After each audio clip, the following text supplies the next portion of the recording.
Hello, everybody, and welcome to this week's There's a Will. I'm Will Richardson, your host, and with me in the studio, my old pal. I mean, you're not old, but we've known each other a long time, almost since knee breeches were in fashion.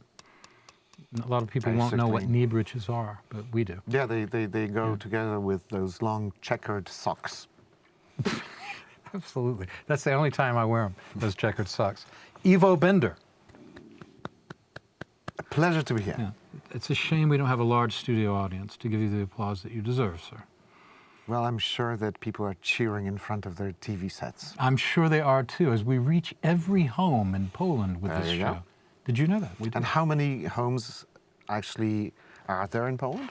TV homes? Yeah, general. I mean, most homes have TVs, yeah.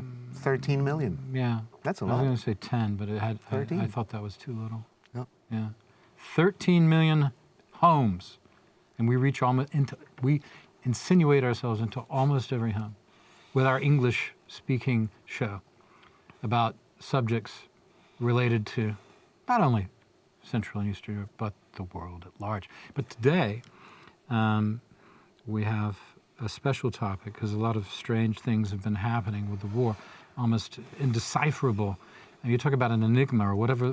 What did Churchill say? You know it. He said Russia is a riddle wrapped in a mystery inside an enigma. Yeah, I need to memorize that. That sounds complicated. Riddle, mystery, enigma. Riddle, yeah, but it's which one's wrapped? That's the part I always get Wrapped confused. in a mystery inside an enigma. Yeah.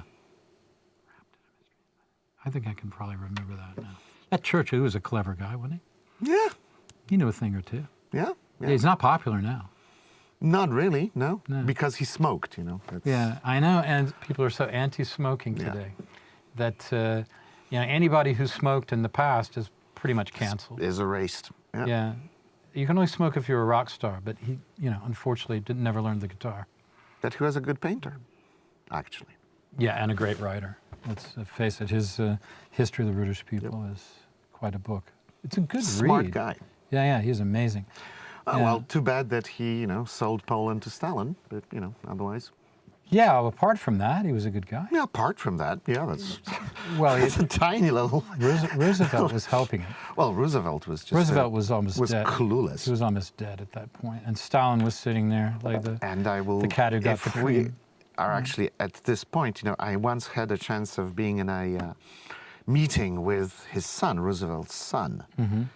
And we got to ask questions. And he was his father's secretary at Yalta. And I said, why did your father, sell my country to Stalin? But, there were supposed to be free elections. I said, yeah, but, that was promised by Stalin. Well, my father trusted Stalin. Okay, thank you. Your father trusted Stalin. Well, there were a lot of quasi-communists and in his cabinet, and actual in the government agents, anyway. True, yeah. But these are the actual words of his son and his secretary in one person. My father trusted Stalin. No more questions, Your Honor. Yeah, it's crazy. Yep. Yeah. So. Churchill reminds me of Teddy Roosevelt as far as a man who's a polymath, capable of doing many things at a high level, including writing. And screwing up Gallipoli. Roosevelt? No, Churchill. Oh, Churchill screwed up Gallipoli. Roosevelt didn't screw up any battles. He won San Juan Hill. Absolutely. Expanded with the... Well, it was very, very much hands-on. Churchill was, behind the overall strategy, but anyway, what's interesting that he was a comeback kid. From complete disaster. He became several times. Several times, yes. I mean, let's not. And he was a liberal who became an ardent liberal who became an ardent conservative. Well, yes, but liberals at that time were conservatives. So these were different times. Oh, yeah, in a sense they were, but you don't say that to Disraeli. You could say it to. Chesterton. To Gladstone, but you couldn't say Chesterton. Yeah. So, but anyway, where are we? Yeah, Gallipoli. Where are we? No, we were talking about Russia being absolutely impossible to understand. And we were having this conversation on the telephone yesterday and saying, good Lord, what the heck is going on? We don't know. But you've got several theories. We might as well get into it. Everyone has theories. Well, so the most obvious one is that, well, what we saw happened, right? Sometimes things that happen and we see them, sometimes we actually see accurately. And so maybe it was a simple act of a rebellious hothead who grew powerful and decided to throw the gauntlet towards the Kremlin. However, that's very unlikely because such things, such as a major military operation inside a very militarized country controlled traditionally for millennia, not for millennia, but for centuries, very much controlled by the central government, such things require preparations. And such preparations are visible to the services that are in charge of making sure that nothing unpredictable happens against the government. And in Russia, such services are everywhere. So obviously, the FSB or some other intelligence units had to know that something is about to happen. Now, did they let it happen? Well, if it happened, it means that they let it happen, right? So if they let it happen, maybe they even orchestrated that. We don't know that. It's always good when you are in charge of, secret services to use other people to do your dirty job for you. So, a very, very bad country's secret service would hire, mobsters to do assassinations for them, because there is always the question of plausible deniability. You have to always be able to say, "Oh, it wasn't me. It wasn't me." So we can therefore assume that either they wanted this to happen and just let him do the thing, or maybe they actually talked to him that he should do that. Now, there are now numerous theories why this has happened, right? What was the root cause? And it usually is that the theories are proposed by, people who are experts in different fields, and they tend to look at the world through a particular set of lenses. And so, say, military experts would say, well, it was designed to draw the Ukrainians into an offensive in the south, where the Russians gathered major forces, and it was supposed to be a trap for the Ukrainian army. So the Ukrainians see turmoil in Russia. They see the Wagnerites leaving the field, so they can now attack, because Ukraine is still holding back most of its new, fresh, and very well-equipped forces. So it was a way to draw them into a trap. Possible? Possible. A trap on the other side. Yeah, the Ukrainians didn't bite, but maybe they were this close to bite. So is it plausible? It is plausible. There is another plausible, but the least likely. Well, I'd say. And one more thing, different theories, but also different Yeah. theories are not necessarily mutually exclusive. So, because smart people who sit in the offices of, the FSB, they are very happy to kill several birds with one stone. So they're not mutually exclusive. Another idea is that it was a ploy to transfer Wagner mercenaries to Belarus. Yeah. Right? That's intriguing. Why? Again, plausible deniability. They're traitors to Russia. They're not Russian. We have no idea that they're attacking Ukraine from the north, or that they're infiltrating into Lithuania. It's not our boys. They actually rebelled against us. Plausible deniability. And let us not forget that before Wagner became famous in Bakhmut, they were doing a lot of stuff in Africa. Sort of paramilitary things. Syria too. Also Syria. Syria. They were doing, again, Africa's things that the Russian government would not like to do officially. So they're good at it. They're experts at it. So again, possible. Yeah, but possible. this raises really. Let's stop with that idea because that opens a lot of interesting possibilities. Now, we see that nuclear weapons were moved in. At least they were said to have been moved in. I kind of believe they were. I've heard that they were actually. It wasn't just puffing. And we know that they have them in Kaliningrad, so why not in Belarus? So how can Lukashenko, Lukashenko be weaker if he's just got nuclear weapons on his territory? The other thing, and the Russians only have 10,000 soldiers, it's not enough to take over the country. It's not enough to really quell a serious revolt in the streets. So you can do it in one place, but not everywhere. So if you had a revolt in, say, Minsk and Brest, another large city at the same time, you wouldn't be able to put it down with just 10,000 soldiers, not nearly enough. Okay. So there is some reliance on Belarus as an independent entity. Same time, Lukashenko has not been treated very well recently by Mr. Putin. So that's weird. The other thing is, Russia, by controlling Belarus, they have two large borders, or let's just say, Kaliningrad's not a large border, but it's a significant border and a great position between Lithuania and Gdansk. But you have this long Belarusian border, and the Russians can be right up against it.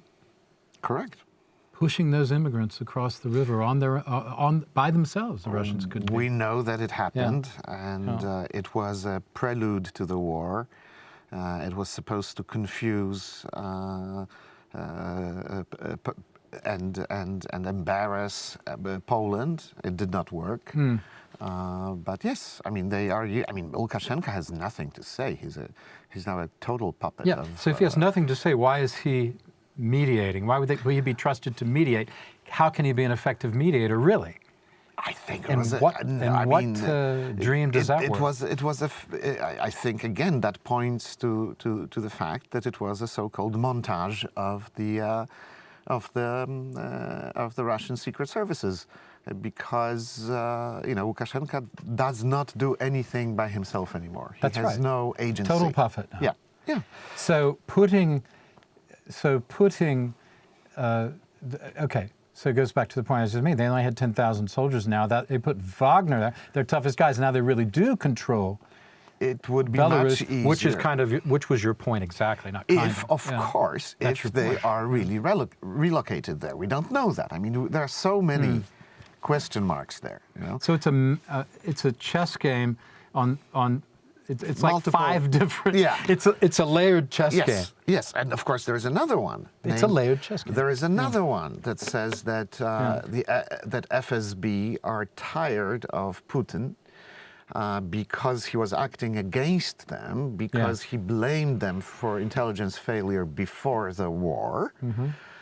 So now they want to teach him a lesson, and maybe even there are people who are saying that they want Prigozhin to become the next president, right?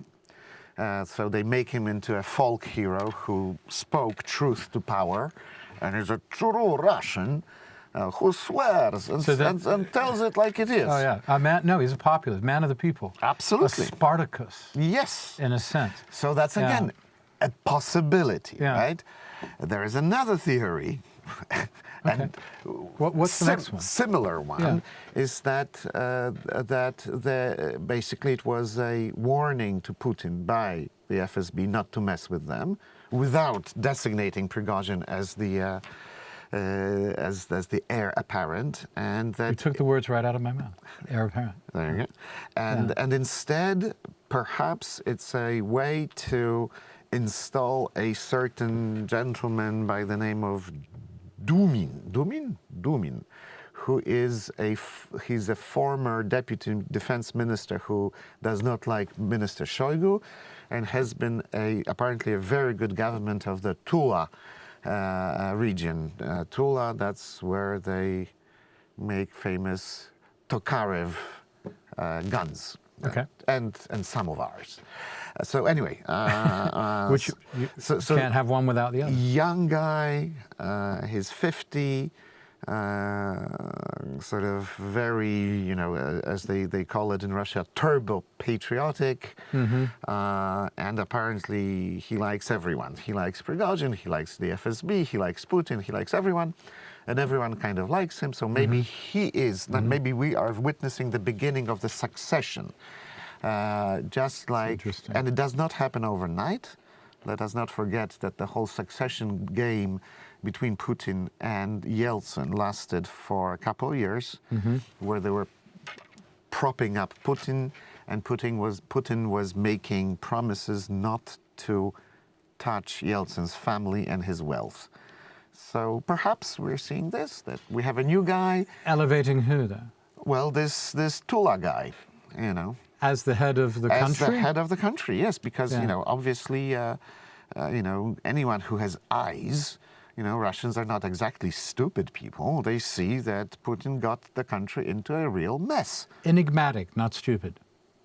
Enigmatic, yeah. Yeah, enigmatic. So they see the That's mess the word. and they need a way out, right? What's the logical way out? Well, put in a, no pun intended, a new guy.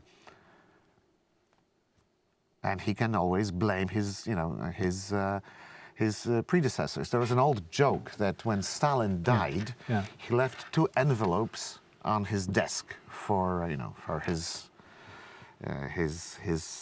successor, Khrushchev. And one envelope, it was written, "Open when things are bad." And on the second one, it said, "Open when things are very bad." So the letter in the first one read, "Blame everything on me." And the thing in the second letter read, "Do what I did." So, you know, there are 2 routes, and they always sort of, in Russia, it's a cycle of letting go and then pressing the pedal. Yeah, all the time remembering that you have this vast country to retreat into. Always. That's the comfort. This and is it's a fringe game for them. It's a comfort and a curse of Russia. Yeah. Yeah, but it has to be confusing to the Russian people, to the average person in the street, that they're not thinking on this level. They're not thinking about 5 different theories. They're saying, there was a guy who wants to take over the government. So for the man in the street within Russia, this has to be a sense, a signal of instability. Complete instability. If Putin says in the morning that he's going to crush the traitors, and then on the very same day, we hear that, oh no, that's okay, that's fine. So keeping that in mind, that they've got to project power to the people in the street, to the mass of Russians, as sort of basically uneducated group of people who live subsistence level and are manipulated by the propaganda that they see and want that strong Stalin-like figure for the most part. They're not about the city cosmopolitans here. It's got to be pretty worrying. Putin has to be pretty worried about what those people think, unless he believes that those people will do what I tell them to do, through my control with the FSB and the other agencies, the security agencies. That's one thing, but they, you know, Russia has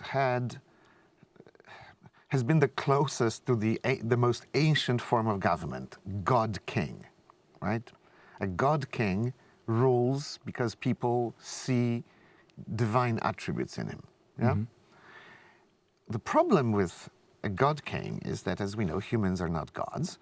Therefore, they have various weaknesses, and when these weaknesses become apparent, when the people see that God is not God, then anyone can be king. Yeah, like the conquistadors. Once they bled, it was all over.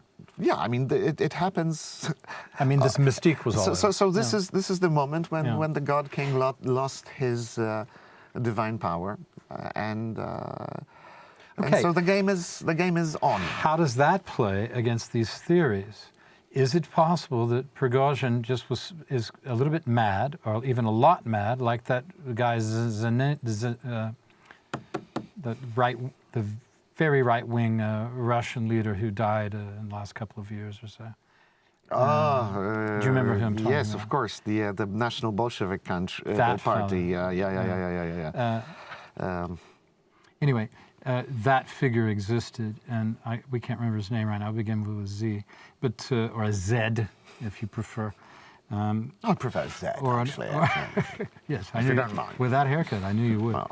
And What haircut? exactly, with that hairstyle. It is a style, isn't it? No, it's being stingy. With Scottish, with the pattern of that guy in mind, perhaps there's room. Limonov. His name was Limonov. That's it.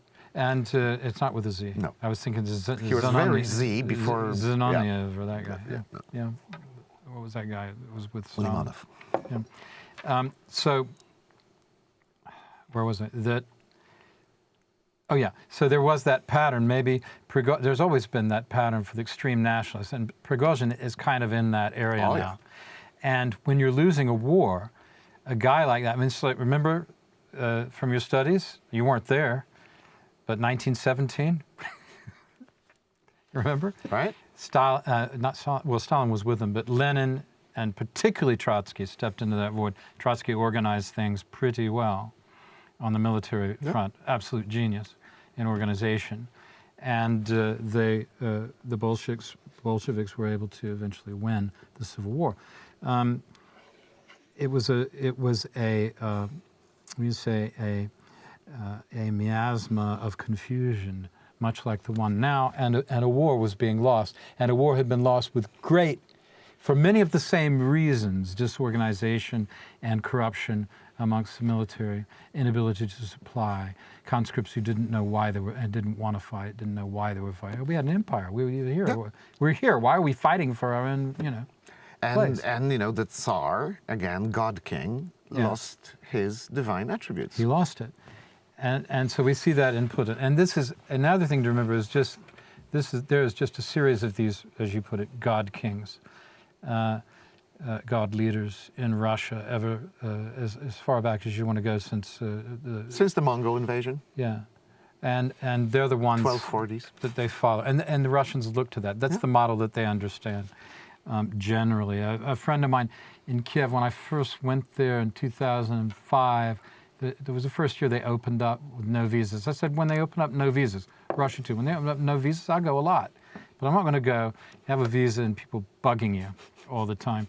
And I felt the same way about Ukraine. In fact, Poland and Central Europe was, as soon as it was able to come here, as a journalist, I said, gosh, I'm going to every one of those countries now. I want to see what's going on. Don't forget Moldova. Well, I'm not forgetting Moldova now. That's a very interesting idea and a place to visit. Yeah, but they have this pattern of these extremely forceful leaders. The people fall in behind, and when they lose their mojo, that's when the warlords sort of start circling. Yes, but usually there is a compromise between the different factions that are pulling on the strings of Russia. So when a Tsar, historically, when a Tsar was assassinated by his inner circle, the inner circle already had a new candidate, right?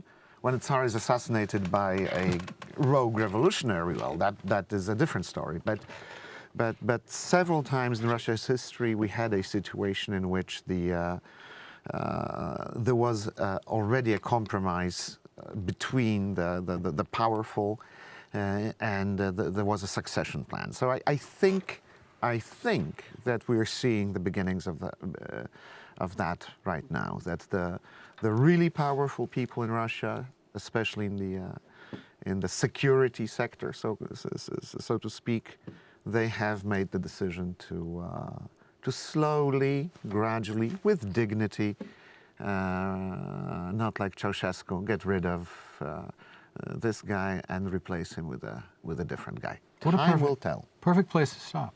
Slowly and with dignity. We'll see you. Enjoy these commercials. We'll be right back.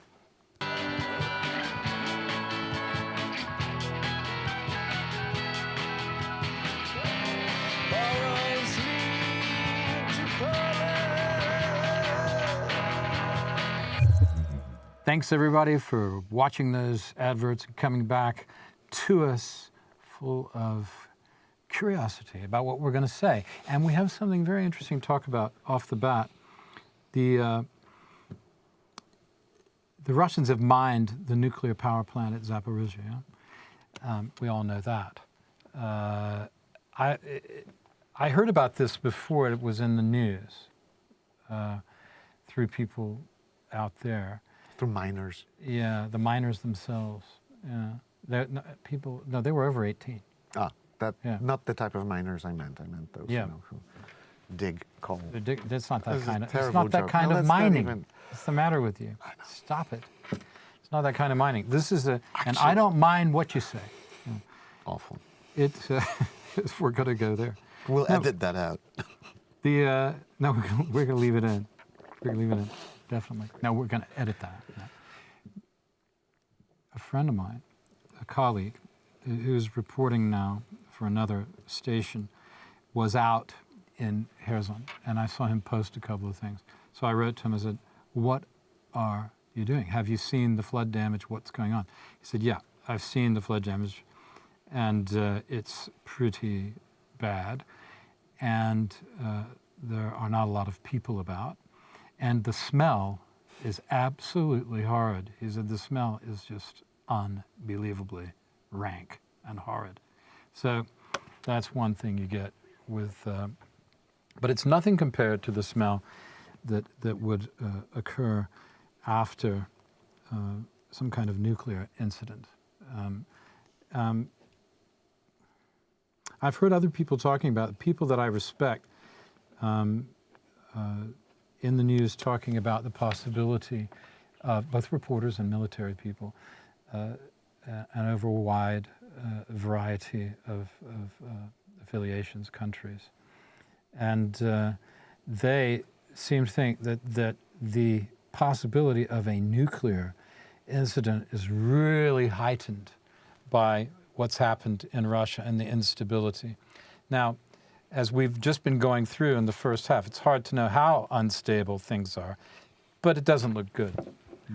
Certainly from the appearance is not good at all, which is not good as well when you have a nuclear arsenal, the largest in the world, and you also are in charge of the largest nuclear power plant, and you just almost flooded it by destroying a massive dam. And now you've mined the cooling system. Everyone knows what kind of person mines the cooling system of a nuclear power plant. Are they not aware that if they blow the power plant, it goes into the atmosphere, and wherever the wind is blowing, that pollution will go that direction? So it's very likely they're going to pollute themselves.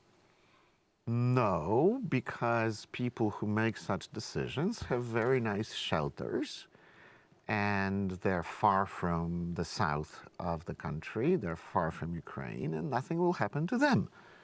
That's important. That's what they think. Everything else is unimportant. That's what they think, but we don't know how.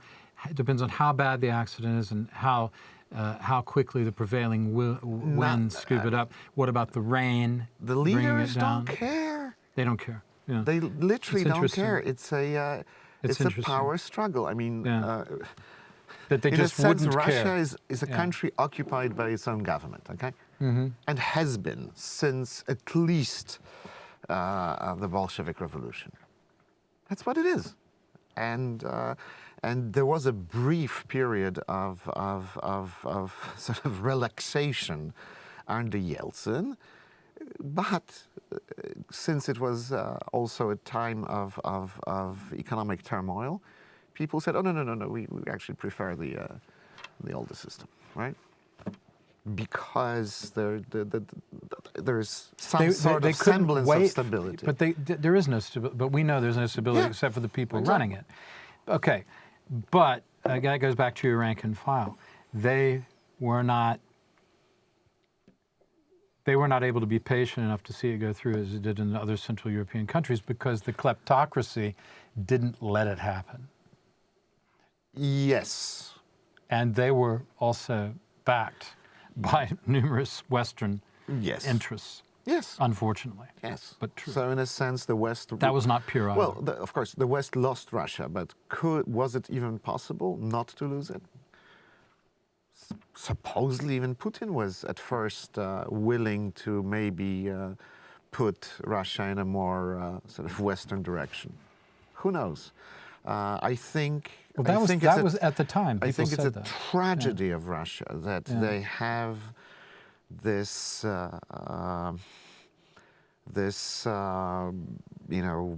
way of thinking that because of the vastness of the country, they need a strong leader and a leader that is ruthless. And unfortunately, if you actually look at opinion polls, surveys throughout the past, 30 years that Russia remained, was no longer communist, and you could do sociological research there. That's being confirmed over and over again. This is their expectation. Of course, not everyone, but this is the majority of Russians who have this idea of how a country should be run, and it's a very, very long history that led to that, and it's extremely unfortunate because in the end it backfires on those very people. Yes, exactly. As I'm suggesting, a nuclear accident would backfire on them as well, because it would destabilize things even more. But when you're desperate, how desperate are they? Remember, we've got Belarus sitting there, and we don't know what that package contains for the future. That is an unknown. You have different options on the table, right? Just as the nuclear power plant being mined is an unknown. See, they're planting bombs, or at least psychological bombs. Now they've moved Wagner to ostensibly, potentially, we don't know, and perhaps ostensibly. Yeah. I'm not even sure you could say ostensibly at this point because who knows? We haven't seen any movements of troops there, and any, even a small amount. So, what are the two? And they have nukes also in Belarus. That's been established. Yeah. And Mad Dog, the Mad Dog leader of Wagner there. Okay, supposedly. All right. What are the two main threats, as outlined by Mr. Noam Chomsky and many others, to mankind at the moment? Nuclear war and environmental disaster. Gosh, in the explosion of that dam and next door the power plant, we have a nice little microcosm of our future if it's allowed to continue in this way. That was my first thought upon hearing the news of the explosion of the dam and the threat to the nuclear plant. Notwithstanding the mining of the cooling system. But now try to put yourself in the shoes of the Russian government, the people in charge. You have a disastrous war, and you're looking for a way to end it in such a way in which you actually save face, so you do not lose it militarily, right? Because you would have to then admit that you are useless, and you would be replaced. How about a great disaster which causes everyone in the area to be evacuated, and hostilities would have to cease, right? If the place is irradiated, you cannot have people there. Yes, so but we if you call know, the whole thing off. Let's go. But you lose the ability to pull that off once it's known that you did it. Yes. And the mining of the place sets. I mean, if it happened and they went, oh my God, we didn't foresee that, and they start back. But you can't do that once you're pulling the trigger or you're aiming the gun, right? And the gun is in your hand. That's the case of what you do with classified information. Do you keep it classified, or do you transmit it when you have it, right? So America had followed the sort of novel approach of saying what exactly is going to happen with the Russian invasion, hoping to thwart it by That's doing right. that, right? And by letting this information didn't out. work, Yeah. right? But it was very destabilizing to the Russian war effort, right? Yeah. So the same thing here. You signal to them, we know what you're up to. So you will lose, again, plausible deniability. Right. But in the end, do they care about the plausible deniability in No, the as long West? as they can That's explain the it to big their question. people. As long as they can explain it to their people. Of course, the Americans did it. Yeah. The Ukrainians did and they'll it. believe it because they want to believe it. Yeah. And that's only news they get. We're good and noble. Well, they do bad get, people do bad things. We're good. We only do good things. of course. Simple. And we're under threat. Yeah. And even if something did happen, when you're under threat as we are, how can you blame us? We're not able to properly take control of things. Well, and let us not They might say, let us yeah. not forget what The Russians might say. what they're. I mean, it was the prime minister. Hardly anyone remembers his name, Mr. Mishustin, who was saying just yesterday or the day before yesterday that, in fact, what we have is an actual, war waged against us by NATO and the West. No, it's not. It's obviously not. Or the war would have been over in the first week. Right? Yeah. So, but this is the line that they keep feeding. I'm glad you brought that up because every time I hear that, I'm like, are you kidding?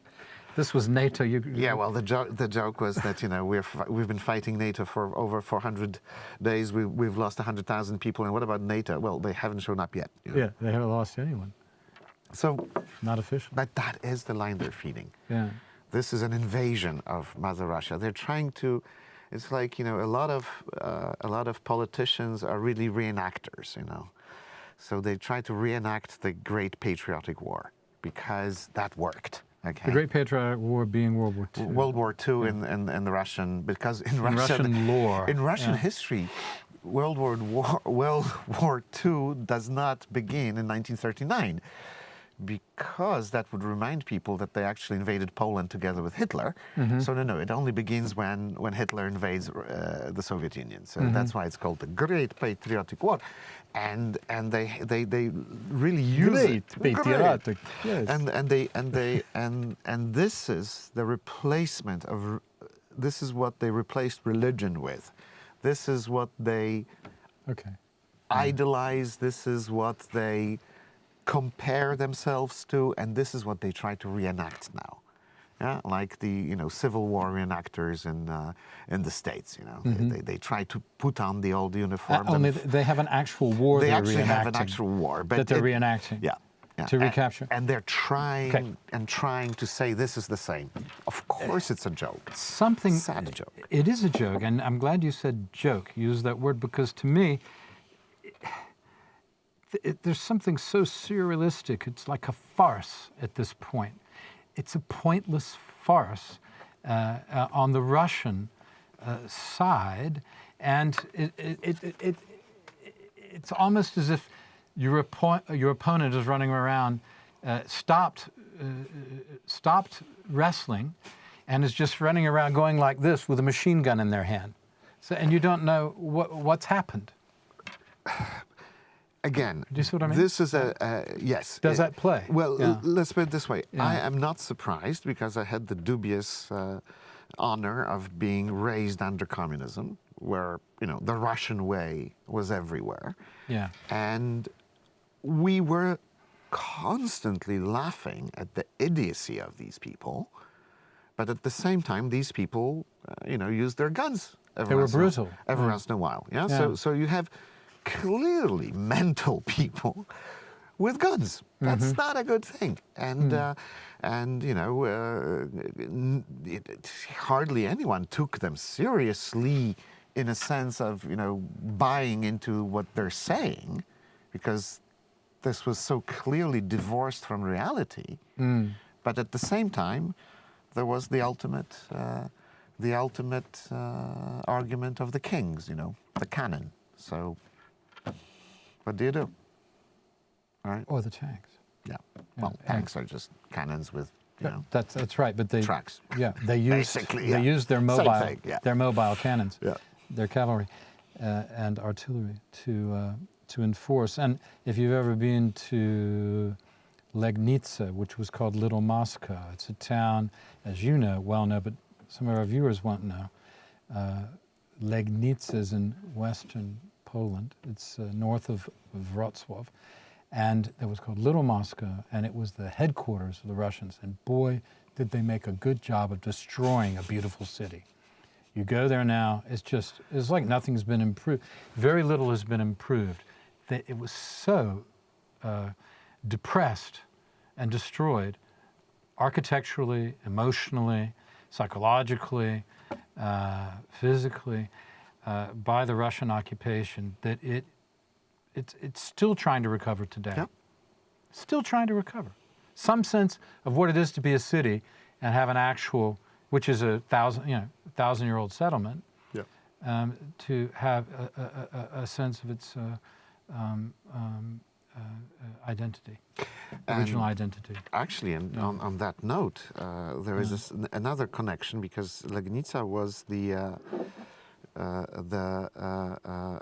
was a place of a battle in the 13th century. That's right. Where the Tatars or the Mongols, that was the furthest to the west that they reached. 1381, sound familiar? No, 1241. 1241. Yeah, okay. And that was the same Mongol invasion that created, in a sense, was the first domino that created the Russia that we know. And boy, were we lucky that the Mongols did not stay in Poland or in Hungary, you know. They came up from Hungary. Well, that branch came from Hungary. They came, well, Didn't they? But ultimately they were going through the various It doesn't Russian... matter. It doesn't matter, but they were coming from the Kievan east. or Rus principalities, conquering them, slaughtering them, subjugating them, and creating this cycle of violence in Russia that has not stopped till today. Talk about long history.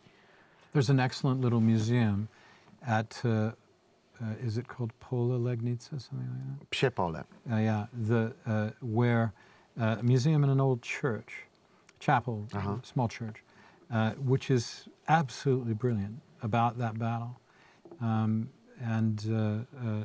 really a super little museum. And then, but they don't know, have you been? No. I went there and filmed some. For the travel show. But it's they still don't know where the actual field was, but there are plenty of fields, so you can walk out of the village and find a field and say this is where it happened. Or if it had happened, if you were to have that battle, it might have happened somewhere like this. With medieval battles, sometimes you have that because it was a long time ago and there were no photographers on the spot. So Great Scott, it was a long time ago. With the Battle of Hastings, historians now argue whether the place, which actually is called Battle, is the place where the Battle of Hastings took place, or is it another hill? So the founding of the English royal line. Exactly. William the Conqueror. Yes, and Harold with the arrow. And Harold was his opposite. Yeah. It was killed with a arrow to the eye. Arrow to the eye. Gotta hurt. It's gotta smart. Yeah. That's not a way you want to go. No. Good Lord, an arrow alone would hurt. But that was a lucky shot. Right through the visor, huh? No, they didn't have visors. They had open face helmets with no nose protection. This was the so-called Norman helmets. Ah, he was wearing a Norman helmet. Yeah. We have it, at least we can assume that, because there was no photographer, but there were people who actually created the Bayeux tapestry, which shows the entire battle. The idea of the battle. It's the sort of the comic strip depicting the entire which changed history. Which has created England. Yep, the Normans. Yeah, the Norman invasion. Okay, but coming back to our invasion. So anyway, Kherson, that, and my friend was saying, gosh, it really is destroyed here. What a mess. I'm going to, and this was funny. He said, I'm going to Odessa to relax. Of course, Odessa's under rocket fire, but compared to Kherson, it's relaxing. Yeah. Well, I mean, it's sporadic fire. He was joking. It's sporadic fire, and it's fairly well defended. And I think, unassailable. That's another thing that frustrates Russians so much. They wanted Odessa so bad. Badly. It was really. And there's nothing, even more important nothing than that Kiev. the second Yeah. army in the world can do to capture this this historic city. Well, not now. It's Yeah. just I way out mean, of play now. And come to think of it, it was a year and a half ago where they were boasting on television that they would take over not just Odessa, but Moldova and the island of Gotland on the Baltic that belongs to Sweden. They really thought that. I mean, how delusional can you get? Well, it was obvious to us. We sat in the studio and talked about it last March, about that you would need on the order of 1 million men just to occupy Ukraine effectively with partisan war. I mean, Yeah. and those people, you're going to lose half of those. They're just going to be murdered in their beds. There's no way to do it with everyone armed. It's like try to invade America. You can't do it. Everybody's armed. Right? It's impossible. Even our own country couldn't invade America. That was actually the point of the First Amendment. Yeah, I know. That's right. I mean, The second Amendment. Sorry, the Second Amendment. Yeah. So they, again, this sad joke, that they believed their own propaganda. They believed their own. Well, that's what happens when you have dictators. I mean, Galtieri believed that he would defeat the British with his one battleship. Right. And the British have nuclear submarines. Right. What good is your battleship against a nuclear submarine, you idiot?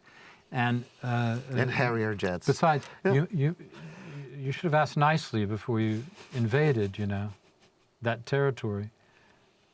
Which is pretty much not worth having anyway. So this is, in the great, debate about political systems, democracies with all their flaws and all the ridiculousness and all the corruption, they at least allow you to have a check on the government and allow you to have more resilience, because if you have a rigid system, it cannot withstand stress for a longer period of time. And of course, that goes for any system, including the political one. Which is why it's so important. It's so important now. That's why it's unraveling keep right now. focus. Yeah, it is, particularly because of this kind of propaganda. I mean, I don't want to get. We don't have enough time to get too much into that. The propaganda coming, this sort of quasi-Marxist, and in some areas straightforward Marxist propaganda about dividing the populace based on superficial differences rather than uniting them on fundamental rights. That's a completely different argument, but yes, indeed, and this is something that is happening in the US, but that's a completely different story. Yeah, a completely different story to what we're talking about today. And how much the Russians were behind it, well, we can go back to the 70s where you had been warned by a certain defector. Yes, and you can see the obvious roots of it in the 80s. Yeah. In secondary, some in secondary education, but certainly in tertiary education and university education, you see very strongly. But part of that goes back to the same people who gave our secrets away to the Russians. Who gives away a nuclear secret to the Mongols, effectively, to that attitude, and we see. If you'd watched World War II, how could you possibly have any illusions about Stalin? Well, if you are committed to the religion of communism, then you are blind to any criticisms of it, and that's it. As simple as that. They believed in the lie about the liberation of people, about the redemption here on earth. That is a lie that has been repeated by many, and most recently by the commies, and people want to believe that. Well, you just said that, redemption on earth, rather than the idea of redemption in in another realm. in a spiritual, realm. level. Yeah. Spiritual realm. It doesn't happen. Which is the only point you to will never redemption, build actually. New Jerusalem, on Earth. That's It ends with Jim Jones's, People's Temple. Even the Buddhists don't believe that. The Buddhists very firmly believe that this is all a dream, and that the redemption is, well, you get on the path to redemption here. That's your job, and then you're redeemed through the eternal recurrence. If you take it. Yeah, I don't want to get into the religious polemics. Well, I here, say but, that's the most materialistic religion in the sense of everything is here. And keeps coming back to here. Yeah, it's sort of that's a very Eastern Eastern tradition as opposed to the Western one. It's mixed in with the Russians. It's a very long discussion, but yes, they're very strong. They're very strong. They're mixed. That's which may be part of the problem. Maybe we finally got West is different than the East. Very much so. And the Russians are in between. And the Russians are in between. And they are now the standard bearers of the East. Yes. They look east as Andrei Konchalovsky, the director of Runaway Train. There you go. Starring John Voight, for which he was nominated for Academy Award. We'll end on that. I wish we had more time. Always a fascinating discussion with you, Ivo. Good to see you. Always a pleasure. Thank you for being here. I've got to think carefully about some of the things you said. Thanks for being here. Okay, thank you for watching. We'll see you next week. Don't forget to like and subscribe on YouTube. There's a Will Richardson. You'll find it. There's a Will Richardson to make your search quick. And also on Facebook, there's a Will.